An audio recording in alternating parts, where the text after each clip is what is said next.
नमस्कार दोस्तों, मैं विजय आपका एक बार फिर से स्वागत करता हूं अपने चैनल में। दोस्तों आज के वीडियो में हम लोग मैथ के अति महत्वपूर्ण नियम के बारे में जो जिक्र करेंगे, नियम की बात करेंगे दोस्तों। तो विभाज्यता के बारे में हम लोग इस वीडियो में जानेंगे और किस तरह से बड़े बड़े डिजिटों को हम काट सकते हैं दोस्तों, 2 से 3 से 4 से या और भी जो डिजिटें होती हैं, तो वो सारे इस वीडियो में हम लोग जिक्र करेंगे। आपको बताएंगे किस तरह से बड़े बड़े क्वेश्चन को आप आसानी से जो है सॉल्व कर सकते हैं, अगर ये रूल्स आपको पता है दोस्तों। अगर रूल पता नहीं है दोस्तों तो एग्ज़ाम में हम बड़े बड़े क्वेश्चन को काटने में अव्यवस्था के कारण काफ़ी समय ले लेते हैं, जो कि एग्ज़ाम की दृष्टि से हम पीछे रह जाते हैं। तो आपको बताएंगे और लास्ट में इस बात को भी हम यहाँ पर वीडियो में जिक्र करेंगे कि अपरमेय अपरमेय संख्या, सम संख्या, पूर्ण संख्या, विषम संख्या क्या होती है दोस्तों, भाज्य भाज्य क्या होती है, उन सारे पॉइंट पर हम जिक्र करेंगे।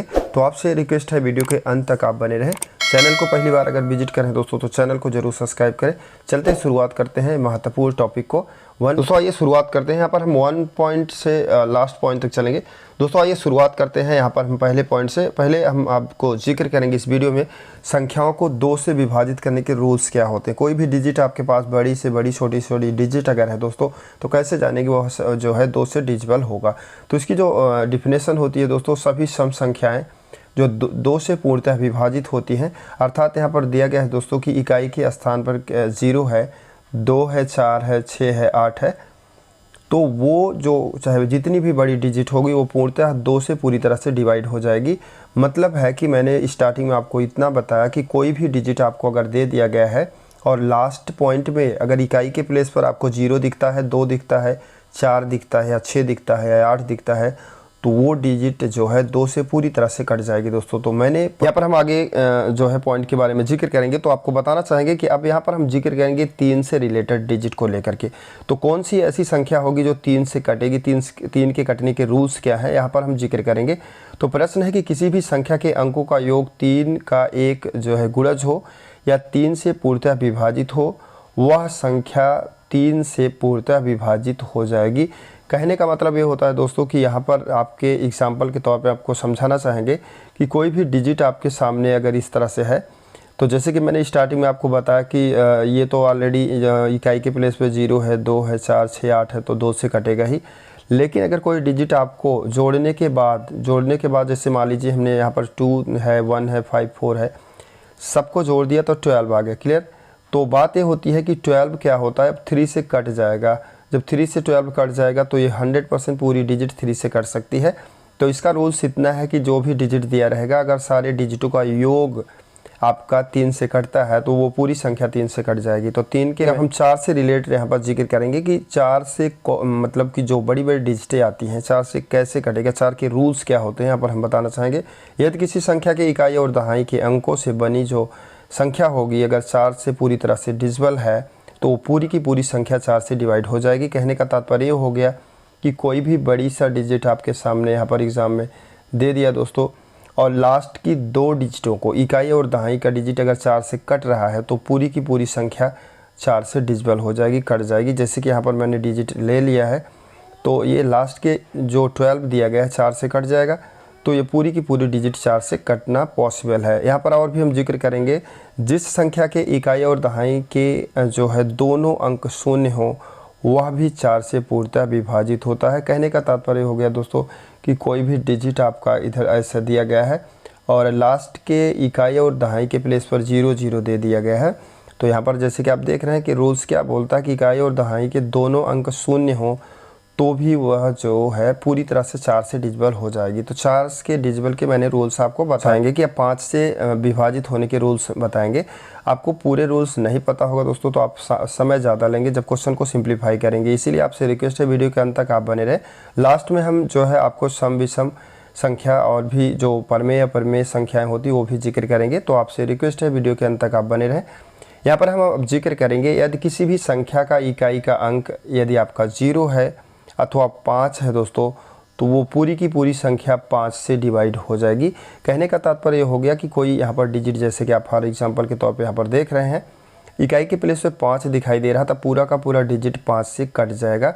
अगर यहाँ पर हमने मान लीजिए कि जो डिजिट दिया गया है कुछ इस तरह से लिख दिया दोस्तों, तो भी 5 से पूरी तरह से डिवाइड हो जाएगा। चूँकि 5 का रूल ये बताता है कि इकाई के प्लेस पर अगर 0 है या 5 है तो वो पूरी की पूरी संख्या 5 से डिवाइड हो जाएगी। तो 5 का मैंने रूल्स आपको बता दिया। यहाँ पर हम बात करेंगे अब 6 से कटने के रूल्स क्या होते हैं दोस्तों। तो यहाँ पर हम आपको बताना चाहेंगे कि ऐसी संख्याएं जो 2 और 3 दोनों से पूर्णतः विभाजित हो जाएं। कहने का तात्पर्य हो गया कि कोई डिजिट आपके सामने है, फॉर एग्जांपल आप यहाँ पर देख रहे हैं, अगर ये संख्या 2 से भी कट रही है और 3 से भी कट रही है तो 100% 6 से पूरी तरह से कट जाएगी। तो मतलब 6 का रूल्स ये बोलता है कि कोई भी अगर आपके सामने डिजिट है, अगर वो 2 से कट रहा है और 3 से भी कट रहा है तो 100% 6 से कट जाएगा। चूँकि आप 6 का फैक्टर आप करेंगे दोस्तों तो जनरली आपको भी पता है कि 2 मल्टीपल 3 होता है और 2 से भी कटना चाहिए और 3 से भी कटना चाहिए, तो 100% 6 से वो कट जाएगा। तो 6 के यहाँ पर दोस्तों जिक्र करेंगे 7 से कटने के रूल्स क्या होते हैं। तो यहाँ पर ध्यान से आप समझेंगे कि 7 के रूल्स क्या होते हैं। दी गई संख्या के इकाई के अंक को दुगुना जो है करके शेष संख्या में से घटाया जाता है जब तक कि शेष संख्या 7 से कट ना जाए दोस्तों, वह संख्या पूरी तरह से 7 से कट जाएगा। रूल्स आपके सामने दोस्तों, थोड़ा सा ये टफ पड़ेगा आपको बताएं यहाँ पर, चूँकि ये इस करते करते आपको काफ़ी समय लग सकता है। तो ये चीज़ें अगर आपको बनती है तो बन जाए दोस्तों, नहीं बनती है तो आप दूसरा रूल्स फॉलो करेंगे। फिलहाल हम चलते हैं अगले डिजिट की तरफ, जो 8 से कटने के रूल्स क्या होते हैं उस पर। यहाँ पर अब हम बात करेंगे 8 से कटने के रूल्स क्या होते हैं। ध्यान से समझिएगा, यहाँ पर दिया गया यदि किसी संख्या का इकाई, दहाई और सैकड़ा मतलब स्टार्टिंग के 3 डिजिट, क्लियर, तो सभी 3 स्थानों पर अगर शून्य हो दोस्तों, कहने का तात्पर्य हो गया कि कोई अगर इस तरह से डिजिट लिख दिया गया है और इकाई, दहाई, सैकड़े के तीनों के प्लेस, इकाई, दहाई, सैकड़े के प्लेस पर 0 आपको दिखता है तो 100% 8 से कटेगा। दूसरा क्या रूल्स है, इन तीनों स्थानों के अंकों से बनी जो संख्या होगी, अर्थात कहने का मतलब हो गया, जैसे एग्जाम्पल के तौर पे यहाँ पर आप देख रहे हैं कि इकाई, दहाई, सैकड़े के प्लेस पर जो डिजिट है 1 to 8 है दोस्तों, ये तीनों डिजिट अगर 8 से कटती है तो पूरी की पूरी संख्या 8 से कट जाएगी। ये 8 के रूल्स यहाँ पर दिए गए हैं। इन रूल्स को आपको याद होनी चाहिए कि क्या तरीके होते हैं। तो मैंने बता दिया कि 3 प्लेस पर अगर 0 है तो 100% 8 से कटेगा। अगर 3 प्लेस पर इकाई, दहाई, सैकड़े के स्थान पर जो डिजिट अवेलेबल कराया गया है अगर 8 से कटता है दोस्तों तो पूरी की पूरी डिजिट भी 8 से कट जाएगी। दोस्तों यहाँ पर अब जिक्र करेंगे 9 से कटने के रूल्स क्या होते हैं। तो ध्यान से समझिएगा, यदि किसी संख्या के अंकों का योग 9 के अपवर्त तो हो और वह संख्या पूरी तरह से 9 से कट जाएगी। कहने का तात्पर्य ये हो रहा है दोस्तों कि जो भी डिजिट आपको दिया रहेगा कोई एग्ज़ाम में, तो आपको अगर स्पीड में यहाँ पर चेक करना होगा कि भाई किस डिजिट से ये कटेगा पूरा का पूरा, तो पहले आप उन सब का योग कर डालेंगे। योग करने का मतलब ये होता है कि वो अगर 18 आ गया, कहने का मतलब 9 के टेबल में जो डिजिटें दिखती हैं आपको, 9, 18 हो गया, इस तरह से जब टेबल आप पढ़ेंगे तो जो डिजिट आपका जहाँ पर जोड़ने पे आएगा अगर वो 9 से कट जाता है दोस्तों तो पूरी की पूरी डिजिट 9 से कट जाएगा। ये 9 का रूल्स है। एक बार फिर से समझ लेंगे कि जो भी डिजिट दिया रहेगा अगर जोड़ने के बाद जो है 9 के टेबल के रूप में जो डिजिटें दिखती हैं, मतलब कि 9 के अंतर्गत जो डिजिट दिखेगा दोस्तों, यहाँ पर जोड़ने के बाद 18 आ गया, 18 पॉसिबल है कि 9 से कट जाएगा, तो 9 से 18 कट जाएगा तो पूरी की पूरी डिजिट 9 से कटेगी। ये आपको जानना है, 9 के रूल मैंने आपको एक्सप्लेन कर दिया। अब यहाँ पर हम बात करेंगे कि 10 से कटने के रूल्स क्या होते हैं। तो यहाँ पर ध्यान से समझें कि इन चीज़ों को याद कर लें अच्छी तरह से आप, ताकि दोबारा कन्फ्यूजन ना रहे। यहाँ पर दिया कि ऐसी संख्या जिनके इकाई के अंक 0 हों वह सभी संख्या 10 से पूर्णतः विभाजित होगी। कहने का तात्पर्य हो गया कि इकाई के प्लेस पर स्टार्टिंग में अगर आपको 0 दिखता है तो 10 से डिवाइड होगा दोस्तों। इससे पहले मैंने बताया था कि 0 दिखता है इकाई के प्लेस पे तो 2 से भी डिवाइड होगा। तो ये हम यहाँ पर हम जिक्र करेंगे कि 11 से कटने के रूल्स क्या होते हैं। ध्यान से समझिएगा, यदि किसी संख्या में इकाई से प्रारंभ कर दाएं से बाएं की ओर के क्रम में विषम स्थानों के अंकों का योगफल, और यहाँ पर दूसरे पॉइंट की बात करेंगे दोस्तों तो सम स्थान के अंकों का योगफल का अंतर अगर आपका 0 आता है या 11 आता है दोस्तों तो वो पूरी तरह से 11 से डिविजिबल हो जाएगा। यहाँ पर जैसे कि एग्जाम्पल आपका दिया गया है। दोस्तों यहाँ पर अगले पॉइंट की बात करेंगे। अब बताएंगे आपको 12 से कटने के रूल्स क्या होते हैं। जो संख्याएं 3 और 4 से दोनों से पूर्णतः कटती हैं दोस्तों वो 12 से पूरी तरह से कट जाएंगे। कहने का मतलब ये होता है कि चूँकि जो 12 का फैक्टर होगा वो 3 × 4 होगा। अगर वो संख्या 3 और 4 से कटता है तो 100% 12 से कटेगा। जैसे कि मैंने अभी आपको बताया था कि 6 की बात करेंगे तो अगर वो संख्या 2 या 3 से कटता है तो 6 से 100% कटेगा। तो सेम ध्यान से देखेंगे, यहाँ पर हम जिक्र करेंगे 1 बाई 1 करके प्राकृतिक पूर्ण संख्या, विषम, सम, अभ्यास जो भी होता है टोटल हम जिक्र करेंगे। तो आपको वीडियो के अंत तक आप केवल बने रहिएगा और इन सारी जो है जानकारी को अच्छी तरह से आप जान लें ताकि एग्ज़ाम में कोई गलती आपसे ना हो। यहाँ पर हम जिक्र करेंगे पहले दोस्तों प्राकृतिक संख्या, नेचुरल नंबर किसको कहते हैं। तो आपको बता दें कि नेचुरल नंबर का मतलब ये होता है दोस्तों, जो कंटिन्यूटी आप लिखते चले जाएंगे जहाँ तक कोई मतलब कि अंत ही ना हो, कहीं से भी आप उठा सकते हैं। मतलब कि 1 2 3 4 ही नहीं, मतलब आपने लिख दिया 11 12 लिख दिया, उसके बाद 13 लिख दिया, 14 लिख दिया, इस तरह से, या आपने 21 22 23 24 25 लिख दिया, कहीं से भी आपने डिजिट उठा लिया, या 100 के बाद 101 102 इस तरह से कर लिए। जो कंटिन्यूटी कहीं से आप डिजिट को लिखेंगे दोस्तों, वो प्राकृतिक संख्या बोली जाती है। स्टार्टिंग की अगर बात करेंगे तो स्टार्ट आप 1 से ही करेंगे, चूँकि 1 2 3 4 5 इस तरह से इन्फिनिटी 1 तक आप जा सकते हैं, तो इसका कोई और छोर नहीं है। तो मतलब कि नेचुरल संख्या का परिभाषा यही होता है दोस्तों, जो कंटिन्यूटी आप जो डिजिटों को रखेंगे उसमें गैप नहीं करेंगे, वही प्राकृतिक संख्या होती है। अब हम बात करेंगे पूर्ण संख्या क्या होती है। पूर्ण संख्या का मतलब होता है कि वो प्राकृतिक संख्या के प्राकृतिक संख्या, जैसे मैंने 1 2 3 4 लिखा, उसमें सेम प्रोसेस क्या है कि आगे आपको 0 लगा देना है दोस्तों। अगर 0 लगाने के बाद आप 1 2 3 4 5 इस तरह से अनंत तक जो भी जितना लिखना है लिखते चले जाएंगे, तो उसी को पूर्ण संख्या बोलते हैं। कि यहाँ पर जैसे कि परिभाषा आप देख सकते हैं, यदि प्राकृतिक संख्या के समूह में 0 को सम्मिलित कर दिया जाए और डिजिट को यूं ही जो जैसे कि नेचुरल संख्या वैसे ही लिख दिया जाए, तो उसे ही पूर्ण संख्या कहते हैं। तो ये जानना ज़रूरी है कि हमने आपको जिक्र कर दिया प्राकृतिक संख्या क्या होती है, पूर्ण संख्या क्या होती है। अब हम जानेंगे अगले पॉइंट। यहाँ पर अगले प्रश्न की बात करेंगे, तो यहाँ पर दिया गया कि जो तीसरे पॉइंट की बात करेंगे, तो जो पूर्णांक किसको कहते हैं दोस्तों। तो यहाँ पर प्राकृतिक संख्या के समूह में ध्यान से समझेंगे, प्राकृतिक संख्या के रचनात्मक तथा धनात्मक दोनों प्रकार के संख्या सम्मिलित हो, इस प्रकार के जो संख्याओं का समूह हो का निर्माण होता है दोस्तों, उसी को हम बोलते हैं पूर्णांक संख्या। कहने का मतलब यहाँ पर जैसे कि आप देख रहे हैं, -3 दिया, -2 -1 दिया, फिर कामा कर दिया, 0 1 2 3 इस तरह से दे दिया।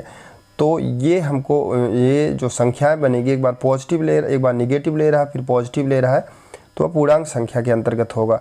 अब यहाँ पर हम इवन नंबर की बात करेंगे, सम संख्या। सम संख्या किसको कहते हैं दोस्तों। तो ऐसी संख्या जो 2 से पूर्णतः विभाजित होती है दोस्तों, उसको सम संख्या कहते हैं। कोई भी संख्या अगर 2 से कट जा रहा है तो उसे ही सम संख्या कहते हैं। सम संख्या को इंग्लिश में इवन नंबर कहते हैं, जैसे कि आपको पता है। एग्जाम्पल के तौर पे यहाँ पर बताना चाहेंगे 2 4 8 10 हो गया, ये हो गया। तो कोई जो भी संख्या सम होगा, सम का मतलब क्या होता है, जैसे मान लीजिए 100 आपने डिजिट ले लिया, तो 50 संख्या आपका क्या होगा, सम होगा। अगर 50 की अगर बात करेंगे दोस्तों तो विषम होगा। तो इस तरह से आपको जो भी अगले पॉइंट की बात करेंगे, तो यहाँ पर हम 5वें पॉइंट की विषम संख्या क्या होती है, ऑड नंबर क्या होता है। क्लियर। ऑड नंबर का मतलब होता है दोस्तों ऐसी संख्या जो 2 से पूर्णतः विभाजित ना हो। क्लियर। तो मतलब ये जो 3 दिया, 9 दिया, आपका 25 दिया, 37 45 जो भी डिजिटें दिया गया है, या 7 दे दिया, ये 2 से डिवाइड नहीं होगा दोस्तों। तो 2 से जो डिवाइड नहीं होगा उससे उन संख्याओं को ही विषम संख्या कहते हैं। तो ये जैसे कि एग्जाम्पल यहाँ पर आपका दिया गया है।